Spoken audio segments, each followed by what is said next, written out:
Ton cerveau te ment. Ton cerveau te manipule tous les jours sans que tu t'en rendes compte. Je vais t'expliquer comment, pourquoi et comment un peu essayer de changer un peu ça. Parce que ton cerveau va de toute façon, même si je te donne des techniques, des méthodes, va toujours essayer de te manipuler parce qu'en fait, ton cerveau est fait pour que tu survives, pas pour que tu te développes en tant qu'humain, pas pour que tu atteignes des buts, atteignes des objectifs que tu t'es fixés. Ton cerveau veut que tu restes dans ta zone de confort, tu comprends?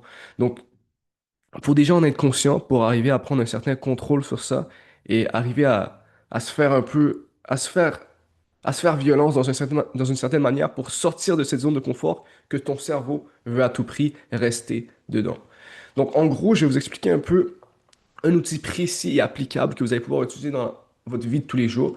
Et qu'est-ce qui m'a amené à vous partager ça aujourd'hui, c'est que je me suis dit que l'humain est plein de potentiel. L'humain peut créer des villes entières, peut créer des innovations technologiques qu'on n'aurait même pas idée il y a 200 ans, tu vois. Donc l'humain évolue extrêmement rapidement. Mais il y a quand même des failles à notre comportement. On n'a pas tout un contrôle sur tout, on est d'accord? Donc, dans la vie de tous les jours, ça se peut que votre boss vous insulte. Ça se peut qu'il y a une situation que vous avez juste envie de péter un plomb. Vous avez juste envie de vraiment casser quelque chose, on est d'accord? Donc, ce que je veux dire, malgré qu'on soit extrêmement puissant en tant qu'humain, notre cerveau est extrêmement puissant, on a énormément de potentiel, il y a des choses dont on n'a pas le contrôle, ok? Et ces choses peuvent arriver à tout moment.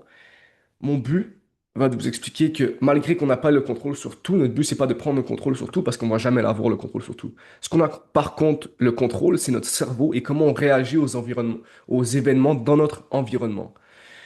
Il y a une méthode simple qui nous permet d'avoir un certain recul sur les événements, un certain contrôle, malgré qu'on n'ait pas un contrôle sur les événements, on peut contrôler la manière dont on réagit face à ces événements.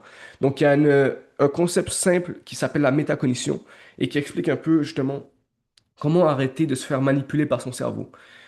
Donc, prenons l'exemple de justement quelqu'un qui se fait, on va dire, provoquer par son boss. Son boss lui dit, OK, j'aimerais que tu restes plus longtemps. Je sais que tu as des vacances de prévues, mais moi, j'aurais besoin que tu travailles. Ça te met en colère, tu te sens pas respecté. Mais sur le moment, ce que le cerveau va faire, c'est qu'il va fusionner avec ton émotion. C'est ce que le cerveau fait par automatisme pour ta survie, pour que tu réagisses plus fortement. Il va fusionner. Donc, ce que ça va faire, c'est que tu vas avoir une émotion et tu vas avoir ton cerveau. Les deux vont fusionner. Donc, à la place de dire, je ressens de l'anxiété. J'observe que j'ai de l'anxiété. Tu vas dire je suis anxieux. Donc tu vas attribuer le verbe être, je suis, à une émotion.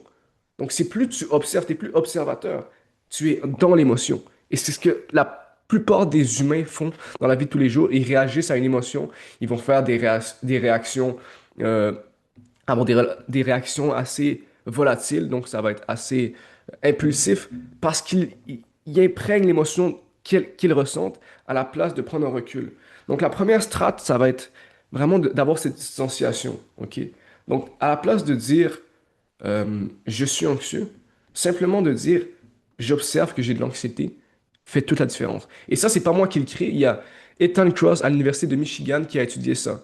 Simplement dire je remarque que l'anxiété est présente va faire réduire l'activation de l'amygdale de façon mesurable. Donc, une simple phrase a un impact considérable sur votre réaction et votre réaction face aux environnements de aux événements de votre environnement. Donc, une simple phrase, une simple capacité à avoir un autre point de vue, une autre perspective sur votre émotion va faire drastiquement baisser l'anxiété. Donc, le but vraiment avec la métacognition, avec la distanciation émotionnelle, ces deux concepts connus en psychologie, va vous permettre de vraiment avoir un certain contrôle sur vos émotions à la place d'être contrôlé par vos émotions. C'est vous qui allez les contrôler. Euh, donc, en gros, ça ressemble à ça. Donc, il y a l'amygdale, ton système d'alarme primitif rapide automatique qui va justement, comme je vous ai dit, réagir assez rapidement. Le deuxième, c'est le cortex préfrontal. Lorsqu'on va justement prendre cette distance émotionnelle, on va activer le cortex préfrontal et non la partie plus réactive, plus primitive. Donc, notre but, c'est de rationaliser, rendre l'émotion logique. On comprend pourquoi on a cette émotion. Donc, juste en comprenant ça, nos émotions vont diminuer naturellement. OK? Donc, le but ça va être d'utiliser les trois étapes, les trois phases qui sont, comme je vous ai dit, la première qui est le niveau zéro, tu es l'émotion, tu la vis sans en être conscient, c'est la fusion, donc tu fusionnes. La deuxième étape, si vous avez vraiment, si vous devez retenir une chose de cette vidéo, c'est ces trois étapes. Tuer l'émotion, comme je l'ai dit, la première étape. La deuxième, c'est tu remarques l'émotion. Tu poses ton attention dessus. Donc, tu réalises que tu es anxieux, tu réalises que tu es stressé. Et ça fait toute la différence. Ça va drastiquement baisser ton anxiété. Le troisième niveau est encore plus complexe et prend beaucoup plus de pratique. Ça va être, maintenant que tu as mis ton attention sur l'émotion, tu vas essayer de l'interroger, l'analyser. Tu demandes ce qu'elle signifie. C'est la métacognition, justement. Donc, la deuxième phase, c'est la distanciation. La troisième phase, c'est la métacognition. Donc, réfléchir sur ces réflexions, réfléchir sur ces émotions pour les comprendre. Ok, je suis anxieux. Ok, mais pourquoi je suis anxieux? Est-ce que je me sens honteux? Est-ce que je me sens seul? Est-ce que je me sens humilié? Donc, comprendre encore plus précisément pourquoi j'ai telle réaction face à mon environnement. Donc, essayer de lire l'émotion parce que ton cerveau t'envoie des messages. Ton but, c'est de comprendre ces messages. Ça prend beaucoup de pratique, ça prend beaucoup de conscience de soi-même. Et c'est pas en 2 jours que tu vas arriver à faire ça. Mais juste la deuxième étape peut être beaucoup plus facilement accessible très rapidement. Donc, le simple fait de justement se distancier et mettre son attention sur son anxiété, sur son émotion. Donc, moi, ce que je vous conseillerais après cette vidéo, c'est de commencer directement à appliquer la deuxième phase. Donc, je le répète, la première phase, c'est la fusion. Tu es l'émotion, tu réalises même pas que tu n'as pas de conscience de toi-même, ok? La deuxième, ça va être, ok, je mets mon attention sur l'émotion. Donc, je suis déjà un peu plus conscient. Et la troisième, c'est j'analyse l'émotion. Donc, c'est encore plus complexe. Ces trois phases sont hyper utiles et doivent vraiment être un réflexe lorsque vous avez des événements que vous savez que vous avez peu de contrôle. Le manque de contrôle va amener de l'impuissance, qui est un autre concept qu'on abordera dans une autre vidéo. L'impuissance qui est le fait de se sentir justement impuissant. On n'a aucune stratégie pour faire face à un événement.